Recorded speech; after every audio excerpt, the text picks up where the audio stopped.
वंदे मातरम या राष्ट्रगानाच्या 150व्या वर्ष पूर्ण झाले। त्यानिमित्त हिंगोली जिल्हा परिषद मैदानावर भारत मातेच्या स्तुतीचा गौरव दिन उत्साहात साजरा करण्यात आला। यावेळी सामूहिक वंदे मातरमचे गायन करण्यात आले।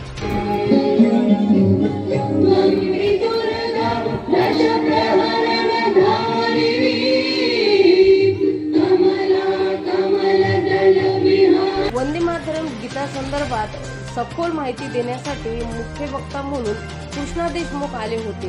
या प्रसंगी जिल्हाधिकारी राहुल गुप्ता, क्रीडा अधिकारी आत्माराम बोतीकर, महावितरणचे अधीक्षक अभियंता राजेश सिंग चौहान, प्राध्यापक साहू सर गजानन ठाकूर, योजना शिक्षणाधिकारी संदीप सोनटक्के, जिल्हा व्यवसाय शिक्षण प्रशिक्षणचे अधिकारी व्ही.पी. रंगणे, मुख्याध्यापक प्राचार्य आर.व्ही. पोथीकर आदींची उपस्थिती होती।